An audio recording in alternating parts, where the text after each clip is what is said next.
अगर दो दोस्तों की मिसाल देनी हो तो भारत और रूस जैसे दोस्त से ज़्यादा बेहतर मिसाल किसी और दोस्ती की हो नहीं सकती है। भारत और रूस कई दशकों से एक दूसरे के सबसे विश्वसनीय पार्टनर रहे हैं, दोस्त रहे हैं। रूस जो है भारत का आजमाया हुआ दोस्त है। ऐसे समय में जब अमेरिका पाकिस्तान के साथ खड़ा था और भारत पर बड़े हमले की तैयारी कर रहा था, इनफैक्ट हमला कर चुका होता अगर रूस इन वक्त पर भारत के साथ खड़ा नहीं होता। तो दोस्तों सवाल ये है कि क्या उस दोस्त के साथ हमारी दोस्ती टूट रही है। दोस्तों ये सवाल इसलिए उठ रहे हैं क्योंकि ये दूसरा साल है जब भारत और रूस के बीच जो सालाना बैठक होती है, सालाना शिखर सम्मेलन होता है, वो उसमें भारत के प्रधानमंत्री नरेंद्र मोदी रूस नहीं गए हैं। दोस्तों ये जो शिखर सम्मेलन होता है पिछले 21 साल से हो रहा है और इस शिखर सम्मेलन की सबसे खास बात ये होती है कि एक बार ये शिखर सम्मेलन रूस में जाकर के होता है और एक बार ये शिखर सम्मेलन भारत में होता है। इसकी सबसे बड़ी ये मतलब इस सम्मेलन की सबसे बड़ी शर्त ये या खासियत कही ये है कि एक बार रूस के जो राष्ट्रपति होते हैं वो भारत आते हैं और एक बार भारत के प्रधानमंत्री जो हैं वो रूस जाते हैं। ये पिछले 19 सालों से ये सिलसिला लगातार चल रहा था, लेकिन पिछली बार भारत के प्रधानमंत्री नरेंद्र मोदी को मॉस्को का दौरा करना था लेकिन वो नहीं जा पाए। इस बार फिर से भारतीय प्रधानमंत्री को रूस जाना था लेकिन वो इस बार भी नहीं गए। ऐसे में सवाल उठ रहे हैं कि क्या भारत और रूस के बीच जो सालों से दोस्ती चली आ रही है, क्या उसमें छोटा सा व्यवधान आ गया है? क्या भारत का अमेरिका के करीब जाना, क्या रूस का चीन के करीब जाना, क्या एक नया जियोपॉलिटिक्स को जन्म दे रहा है जिसकी वजह से सालों से विश्वास की बुनियाद पर जो दोस्ती कायम की गई है, क्या वो दोस्ती अब दरकने लगी है? भले सार्वजनिक तौर पर कुछ नहीं कहा जा रहा हो लेकिन सवाल जो है वो उठ तो रहे ही हैं। दोस्तों इसी मुद्दे पर आज हम चर्चा करने वाले हैं, लेकिन हमारा आपसे अनुरोध है कि कृपया प्लीज़ हमारे चैनल को सब्सक्राइब करें ताकि हमारा जो परिवार बन रहा है इसका विस्तार हो पाए। दोस्तों भारत रूस के बीच में पिछला जो शिखर सम्मेलन था ये 6 दिसंबर 2021 को हुआ था जब रूस के राष्ट्रपति व्लादिमीर पुतिन जो है वो भारत पहुंचे थे। और जैसे कि मैंने आपको बताया कि पिछले साल भारतीय प्रधानमंत्री को जाना था रूस लेकिन वो नहीं गए। इस साल फिर से जाना था उन्हें लेकिन इस साल फिर से नहीं गए। तो इस बार भारत के प्रधानमंत्री की जगह पर भारत के जो विदेश मंत्री हैं डॉक्टर एस जयशंकर, वो रूस पहुंचे हैं, मॉस्को में पहुंचे हैं। उन्होंने मॉस्को पहुंचने के बाद ट्वीट भी किया है कि वो मॉस्को पहुंचे हैं। इसीलिए ये सवाल उठा है कि क्या भारतीय भारतीय प्रधानमंत्री आखिर बार बार रूस का दौरा क्यों स्थगित कर रहे हैं, क्यों रूस का दौरा नहीं जा रहे हैं। दोस्तों पिछली बार जो था जब भारतीय प्रधानमंत्री नरेंद्र मोदी रूस नहीं गए थे तो ऐसा कहा गया कि रूस जो है उसने यूक्रेन में लड़ाई रूस लड़ रहा है और रूस की तरफ से बार बार यूक्रेन पर परमाणु हमला करने की धमकियां दी जा रही हैं। इसीलिए भारतीय प्रधानमंत्री नरेंद्र मोदी ने रूस का दौरा अपना जो था वो रद्द कर दिया था। हालांकि बाद में ब्लूमबर्ग के रिपोर्ट से ये दावा किया गया था लेकिन बाद में भारतीय अधिकारियों ने इस दावे को सिरे से खारिज कर दिया था। भारतीय अधिकारियों की तरफ से कहा गया कि ऐसा बिल्कुल कुछ नहीं है कि इस तरह वजह से दौरा रद्द किया गया है।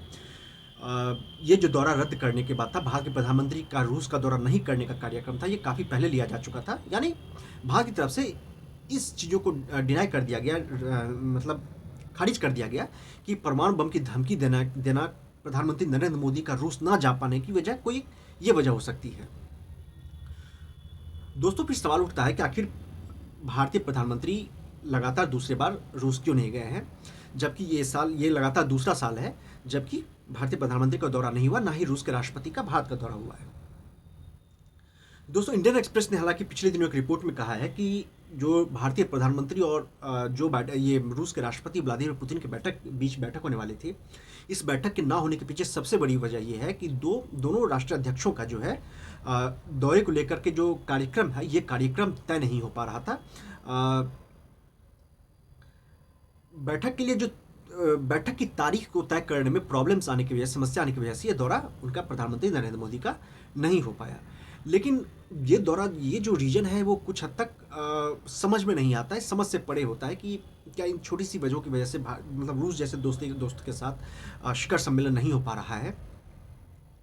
लेकिन दोस्तों इसमें कई सारे एक्सपर्ट्स जो हैं उसके पीछे उनका ये भी कहना है कि जो रूस के ऊपर चूंकि अमेरिका और पश्चिमी देशों ने काफ़ी ज़्यादा प्रतिबंध लगा रखे हैं, इसीलिए रूस का दौरा नहीं करके प्रधानमंत्री मोदी जो हैं वो अमेरिका और पश्चिमी देशों को एक संदेश देना चाहते हैं कि भारत जो है धीरे धीरे अमेरिका के खेमे में जा रहा है और रूस के साथ एक निश्चित दूरी जो है मेंटेन कर रहा है, लेकिन इसके साथ-साथ भारतीय विदेश मंत्री जो रूस जाकर के रूस को ये संदेश भी देने की कोशिश कर रहे हैं कि भारत रूस को भूला नहीं है, बल्कि भारत जो है अभी भी रूस को अपना सबसे विश्वसनीय भागीदार समझता है। यानी अलग-अलग तरह से संदेश देने की कोशिश की जा रही है, ऐसा अलग-अलग रिपोर्ट्स में दावा किया गया है।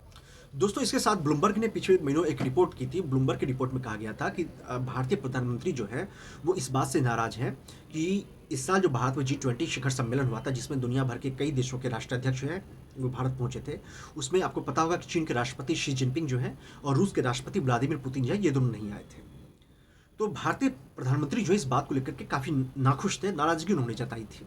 दोस्तों, ऐसा कहा गया रिपोर्ट्स में कि रूस के राष्ट्रपति जो हैं वो सिर्फ भारत का दौरा नहीं है, जबकि उससे पहले वो चीन गए थे, इसके अलावा कजाकिस्तान वो गए थे। जब आपको याद होगा पिछले साल एससीओ शिखर सम्मेलन हुआ था, उसमें भाग लेने के लिए रूस के राष्ट्रपति कजाकिस्तान गए हुए थे। लेकिन वो उन्होंने कई देशों का, आपको हाल फिलहाल उन्होंने सऊदी अरब का भी दौरा किया था, तो उन्होंने कई देशों का दौरा किया था, लेकिन वो सिर्फ भारत नहीं आए थे। और ऐसा कहा जा रहा है कि भारतीय प्रधानमंत्री जो रहे हैं वो इन चीज़ों से लेकर के, खास करके G20 शिखर सम्मेलन में पुतिन के नहीं आने से थोड़े से नाखुश थे। दोस्तों, G20 शिखर सम्मेलन के दौरान अमेरिका की तरफ से ये बयान भी आया था कि जो चीन के राष्ट्रपति और रूस के राष्ट्रपति का भारत नहीं आना एक निराशा पैदा करने वाली बात है। अमेरिका ने कहा था कि हमारे भागीदार जो है भारत, उसके लिए एक निराशाजनक बात है कि ये दोनों राष्ट्रपति वहाँ पे नहीं आ रहे हैं।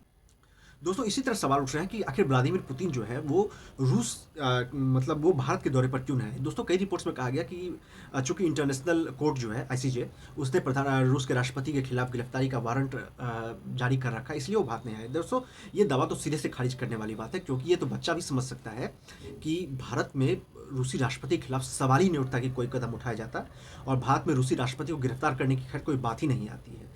और दूसरी बात ये भी कि कानूनी तौर पर देखें तो भारत ICJ का कोई सदस्य तो है नहीं कि भारत ICJ का कोई जो कानून है या उसका जो कोई आदेश है उसको पालन करने के लिए बाध्य है। ऐसे भी ICJ का जो कानून होता है वो किसी भी उसके नेशंस पे, जो उसके सदस्य राष्ट्र हैं, उसके ऊपर भी सदस्य राष्ट्र उस आदेश को मानने के लिए बाध्य नहीं होते हैं।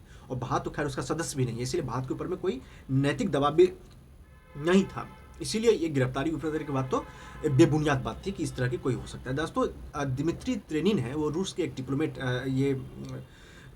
उन्होंने एक पत्रकार हैं और थिंक टैंक कार्नेगी मॉस्को के निदेशक रह चुके हैं। उन्होंने पिछले दिनों एक इंटरव्यू में कहा है कि रूस का भारत सैद्धांतिक रूप से चीन की तरह एक रणनीतिक साझेदार है, लेकिन रूस और भारत का ट्रेड जो है वो चीन और रूस के व्यापार की तुलना में 10वां हिस्सा है। यानी रूस और चीन के बीच में जितना व्यापार होता है वो उसका एक 10वां हिस्सा भारत और रूस के बीच में व्यापार होता है।